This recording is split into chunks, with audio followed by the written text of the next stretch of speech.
Hello guys, আপনাদের সকলকে ভুতুড়ে জগতের পক্ষ থেকে স্বাগত। সাথে আছি আমি নিঝুম। চলুন কথা না বাড়িয়ে মূল ঘটনায় চলে যাই। ঘটনাটি ঘটেছিল দোহার থানার চরজয়পাড়া নামক গ্রামের এসপি বাড়ির সামনের সেই রাস্তায়, যেখানে একটা কালভার্ট আছে আর তার ঠিক পাশেই আছে বড় একটা ঝোপ। যে জায়গার আরও একটি ঘটনা আমি পূর্বেও শুনেছিলাম, তবে সেটা আর আজকে বলছি না। আজকে যেটা নিয়ে হাজির হয়েছি আমি সেটাই বলছি। এখন আমি সেই জায়গার আরও একটি ভয়ঙ্কর ঘটনা সম্পর্কে তুলে ধরছি। এই ঘটনাটি ঘটেছিল আজ থেকে প্রায় 7 থেকে 8 বছর আনুমানিক আগে। একদিন এক রিকশাওয়ালা রাতে এক প্যাসেঞ্জারকে নিয়ে সেই রাস্তা দিয়ে আসছিল। রাত তখন প্রায় আনুমানিক 11টা কি 11:30টার মতন হবে। আমরা জানি যে গ্রামে 9টা বা 10টার দিকে প্রায় বেশিরভাগ মানুষই ঘুমিয়ে পড়ে, তাই সেই সময়টাই সেখানে একেবারেই জনমানবহীন ছিল। তারা দুজনই সেই রাস্তা ধরে যাচ্ছে। এমন সময় তারা কিছুটা দূর থেকে হঠাৎ সাদা কিছু একটা লক্ষ্য করে। তারা যখন সেই কালভার্টের কাছাকাছি জায়গায় গেল, তখন তারা দেখল যে কালভার্টের উপর সাদা কাপড় পরা একটা লাশ শুয়ে আছে। এরপর তারা দুজনেই রিক্সা থেকে নেমে লাশটির কাছে যায়। তারা দুজনেই ভয়ে ভয়ে লাশটির দিকে এগোতে থাকে।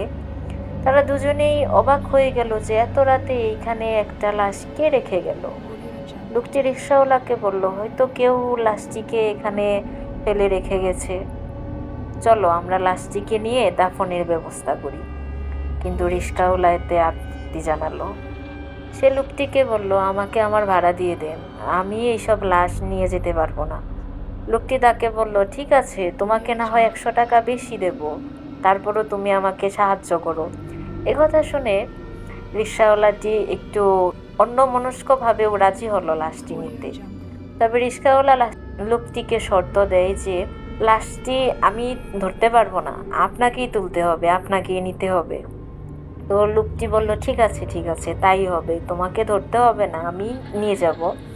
তারপর লোকটি লাশের কাছে গিয়ে মুখের কাপড় তুলতেই দেখতে পায় লাশটি চোখ খোলা অবস্থায় তাকিয়ে আছে। অনেকটা মানুষ চোখ খোলা অবস্থায় মারা গেলে যেমনটা হয় ঠিক তেমন। এতে সে একটু ভয় পেল, কিন্তু লাশটিকে দাফনের জন্য নিয়ে যাওয়ার জন্য চেষ্টা করতে থাকলো।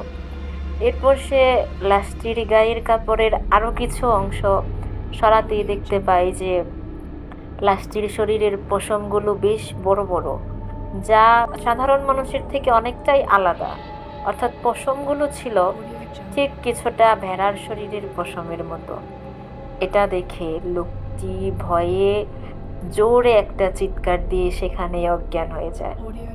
আর সেই রিক্সাওয়ালা এক চিৎকার দিয়ে সেখান থেকে দৌড়ে চলে যায় আর এক বাড়ির সামনে গিয়ে পড়ে।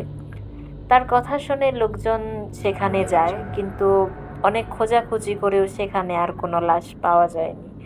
এমনকি সেই লোকটিকেও সেখানে আর দেখা যায়নি। অনেক খোঁজাখুঁজিও করা হলো, কিন্তু পরদিন সকালে মানুষজন যখন আবার সেই কালভার্টের কাছে গেল, তখন কালকে রাতের যে প্যাসেঞ্জারটি ছিল তাকে মৃত অবস্থায় ওই কালভার্টের নিচে পড়ে থাকতে দেখলো, একদম কাদা মাখানো অর্ধেক গাড়া অবস্থায়। তো গাইস, এই ছিল আজকের ঘটনা। আবার হাজির হব অন্য কোনো নতুন ঘটনা নিয়ে। সেই পর্যন্ত সবাই ভালো থাকবেন, সুস্থ থাকবেন আর ভুতুড়ে জগতের সাথেই থাকবেন। ধন্যবাদ।